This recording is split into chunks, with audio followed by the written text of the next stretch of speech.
to this video. Ito yung tinatawag na kubos. 1, 2, 3, smile. Hindi man nag-smile, adobong manok, diba ganyan ang kubos, ganito kumakain ang mga India, Arabic bread. Yan ang tinatawag na Arabic bread. Ganito pag kumakain. Dito kasi sa ibang bansa, kahit dyan mga worker sa labas, hindi yan, bihira lang sila nakakain ng rice. Ganyan yung kinakain nila, diba? Nabubuhay sila kahit wala silang rice, basta may ganyan kubos, para na rin yung rice, na din yan, ma-protein din yan, kagaya din ng rice, diba? Ganito, natuto akong kumain ng ganito dito sa ibang bansa sa Middle East. Ito ay pagkain ng Arabo, Indian, Pakistani, mga ganyan, ganyan ang pagkain nila. Yan. Tapos sinasawsaw nila sa mga tinatawag nilang pagkain din nila. Ganyan lang sila kumakain. Diba, kopyang-kopya ko. Kami lang nakaka-relate sa mga ganyang bagay. Ganyan yung kubos. Tinatawag yan dito na Arabic kubos. Tapos, hindi man kami masyadong nakain dito ng mga Indian dish in Arabic. Yan ang partner namin, adobo. Masarap siya sa adobo. Sinasawsaw yan. Para rin kape sinasawsaw, diba? Matuto tayong kumain. Bukod tanging lang kami lang nakaka-relate ganito dito sa ibang bansa. Yung iba kasi dito, yung mga Arabo, nakain sila ng ganyan. Pinapartner nila, marami silang nilalagay dyan. Yung mga labna, mga cheese, tapos jam, sari-sari. Maraming pwedeng gawin yan sa Arabic bread nila. Arabic kubos. Kubos yung tawag yan. Nang unang pasok ko dito, 2014. As in talaga yun ang kinakain namin. Hindi kami nakakain ng bread, sliced bread. Yan talaga ang kinakain namin. Umaga, partneran yun lagi ng itlog. Ganyan dito, pag hindi ka talaga, hindi mo ma-adapt yung pagkain na magugutom ka. Kailangan talagang ma-adapt yung pagkain nila kasi pag hindi, magugutom ka. Ganyan ang kinakain namin, kasi yung tinatawag na Indomie. Pero ngayon, social na, hindi na kami nakain ng Indomie, ng sawa, at saka kubos. Bira kaming nakain ng kubos. Ako na may medyo nag-diet daw, diba? Hindi muna ako magra-rice, pero mamaya tao, ang daming kainin rice. Habang nakain ng ganyan, parang may iniisip ka, parang feeling ko, pag kumakain ako ng ganyan, hindi ako masaya sinakain ko. Piragaba.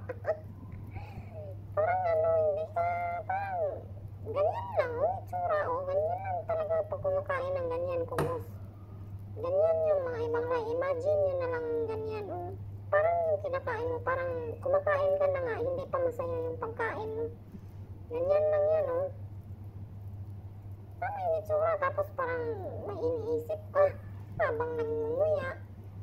Hindi ka kaya ng normal na pagkain na diretso, parang feel mo talaga masaya ang kinakain mo. Yan, ganyan lang talaga, walang feeling.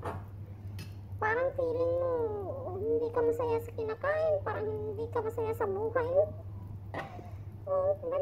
Ganyan dito. Mga worker dyan sa labas, mga nag-aayos ng mga daan, mga lalaki, mga Pakistani, Bangladesh, mga ibang lahi, ganyan yung kinakain lang. Imagine mo yan, nabubuhay sila sa ganyan.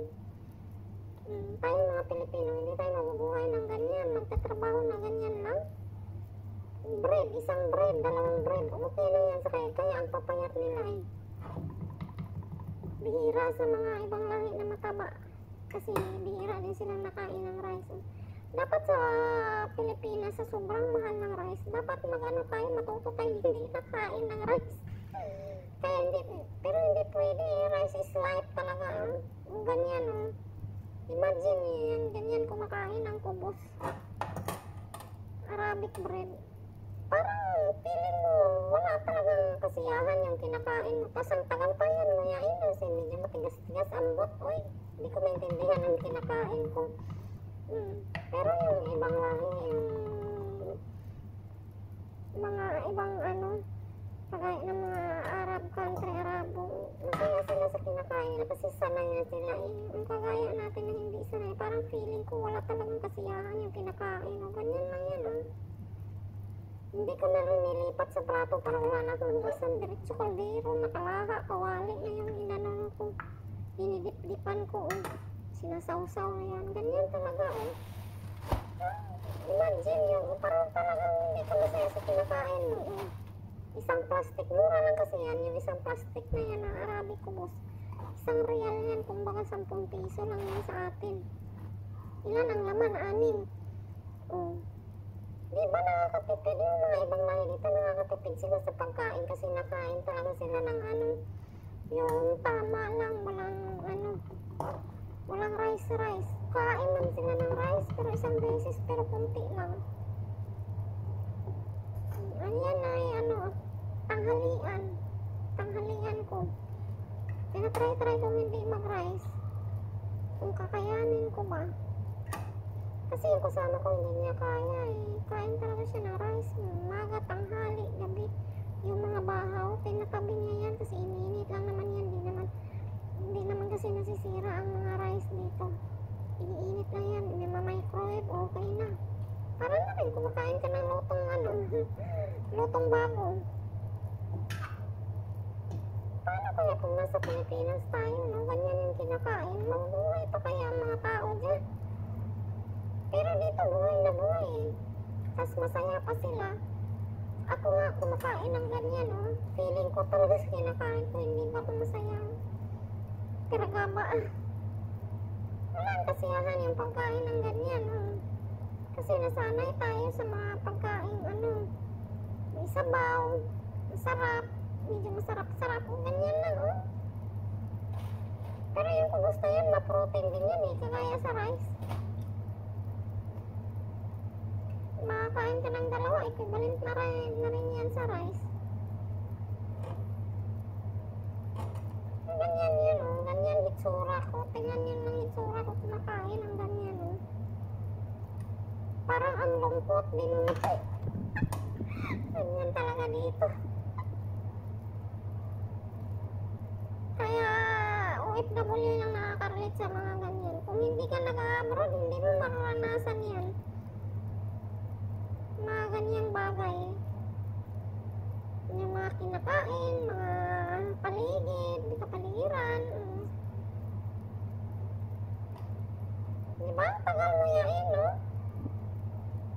Pero sa ibang lahi, easy lang yan kasi sanay na sila eh. Tayo, hindi eh. Lalo yung mga kasama ko, bihira yung nakainan ko, boss, hindi nila kakayanin.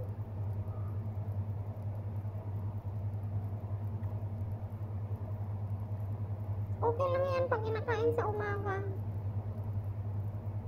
Ito talaga yung malimit pinapakain dito sa mga Arabo, kubos talaga. Kubos itlog. Yan talaga yung pambansang